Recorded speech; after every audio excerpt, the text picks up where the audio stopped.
तो फाइनली एक लंबे समय के बाद सोंग जुंग की एक नई कोरियन कंटेंट के अंदर दिखाई दिए हैं। कंटेंट का नाम है Bogota city of the lost. यह एक कोरियन मूवी है जो कल ही नेटफ्लिक्स के प्लेटफॉर्म पर रिलीज हुई है और आज की इस वीडियो में हम इसी के ऊपर बात करेंगे और बताएंगे कि ये मूवी किस तरीके की होने वाली है या फिर कहेंगे ये मूवी आपके लिए कितनी वर्थ वॉचिंग होगी। लेकिन उससे पहले so hello, I am KD और आप देख रहे हैं KD explain. Bogota city of the lost एक कोरियन मूवी जो दिखाएगी कि 1997 की क्राइसिस के दौरान चल रहे जो साउथ कोरियन फैमिलीज हैं वो किस तरीके से अपने देश को छोड़कर दूसरे कंट्रीज के अंदर अपने आप को सेटल करने के लिए स्ट्रगल कर रही है, जो अपनी परेशानी है उन्हें किस तरीके से सॉर्ट आउट कर रही है। जिसके दौरान हमें देखने को मिलेगा कि जो सोंग जोंग की फैमिली है वो अपने शहर या फिर कहूँ अपने देश साउथ कोरिया को छोड़ करके कोलंबिया की कैपिटल बोगोटा के अंदर सेटल होती है। फिर वहां जाने के बाद में एक नए एनवायरमेंट और नए लोगों के साथ उन्हें कम्युनिकेशन करने में जो भी प्रॉब्लम्स आएंगी या फिर कहेंगे अपनी लाइफ को जो बेटर करने के लिए जो भी सिचुएशन उन्हें देखने को मिलेगी वो तमाम चीजें आपको देखने को मिल जाएंगी। हाँ, अगर बात करें कि उसकी जो फैमिली है उसमें जो सोंग जुंग का कैरेक्टर जिसका नाम होता है कुक ही, वो अपने आप को वहाँ के एक नए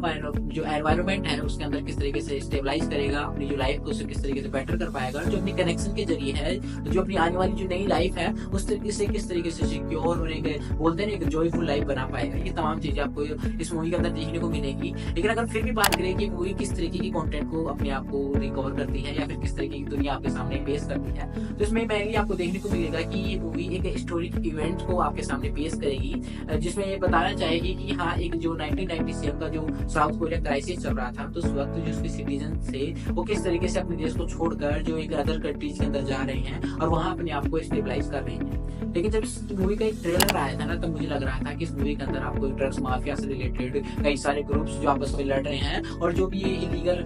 ड्रग माफिया जैसे जो कार्टेल्स होते हैं उनके बीच की जो माफिया वाली फाइट और जो उनकी सिचुएशंस होती हैं वो देखने को मिलेगी। लेकिन ऐसा इसमें नहीं है। ये मेनली फोकस करेंगे कि जो नए सिटीजनशिप्स कोलंबिया के अंदर आए हैं तो अपने आप को वहाँ पे स्टेबलाइज करने के लिए अपने जो भी रोजगार है या फिर कहेंगे कोई शॉप चला रहा है, कोई अपना व्यापार बढ़ा रहा है, तो जो तमाम चीजें हैं उनको करने के लिए कुछ इलीगल वेज यूज कर रहे हैं जिसके जरिए कि वो चाइना जैसी जो कंट्रीज हैं वहां से कुछ कपड़े एक्सपोर्ट करते हैं इलीगली और उन्हें कोलंबिया जैसे मार्केट्स के अंदर काफी हाई वैल्यूज पे या फिर कहेंगे अपना घर खर्चा चलाने के लिए उन्हें बेचते हैं। जिस वजह से जो वहाँ की कंट्री है कोलंबिया, वहाँ की सरकार को काफी सारे इश्यूज क्रिएट करने पड़ते हैं क्योंकि दिन दहाड़े वहाँ पे बंदूकें चल रही हैं। लोगों की जो सिक्योरिटी लेवल है वो काफी ज्यादा नीचे जा चुका है। माफिया जो फिर कहेंगे जो कार्टल्स हैं इलीगल्स वाले ये अपने आप को आप स्टेबलाइज करने के लिए जो हद से भी ज्यादा के गुजरे काम कर रहे हैं।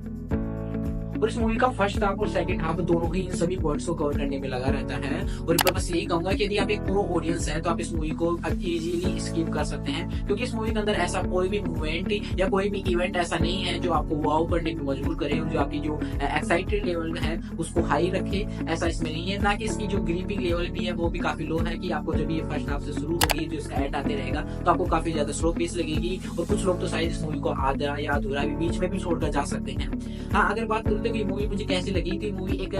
के ड्रामा के एपिसोड की तरह नोटिस कर सकते हैं। अगर आप इसके कुछ हिस्सों को जो अननेसेसरी थे उन्हें हटा दे तो ये 1 घंटे के समथिंग एक एपिसोड तैयार होगा और आप उसे के ड्रामा के एपिसोड की तरह देखेंगे ना तो आपको काफी ज्यादा सिमिलर लगेगा। यहाँ तक कि जब मूवी एंड होते हुए आ रही थी और उसका जब एंड काफी नजदीक था तो मैं समझ चुका था कि मूवी अपनी जो स्टोरी है वो किस तरीके से मोड़ने की और कोशिश कर रही है और इसका एंड आपको काफी ज्यादा के ड्रामा का एपिसोड एंडिंग ही लगेगा कि हाँ इसके जस्ट बाद ही कुछ नया इवेंट शुरू होगा या कुछ नया एपिसोड आने वाला है। मुझे उम्मीद थी कि हाँ मेकर्स ने इसके एंड तक कुछ नया क्लिप हैंगर डाला होगा जिससे कि हम ये एक्साइटेड या फिर कहीं उम्मीद लगा सके कि इसका सेकंड पार्ट भी आएगा। लेकिन इसका सेकंड पार्ट आने की कोई भी उम्मीद नहीं है। रही बात इसकी डबिंग की तो नेटफ्लिक्स ने डबिंग की है तो उसके ऊपर सब कुछ करना तो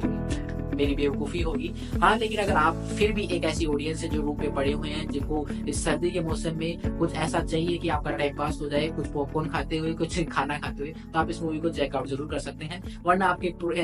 अगर मेरे जैसे कोई प्रो ऑडियंस है तो आपकी मूवी पक्का डिसअपॉइंट करेगी। फिर मिलेंगे एक और नई धमाकेदार वीडियो में। वैसे चैनल को सब्सक्राइब जरूर कर लेना। Thank you very much.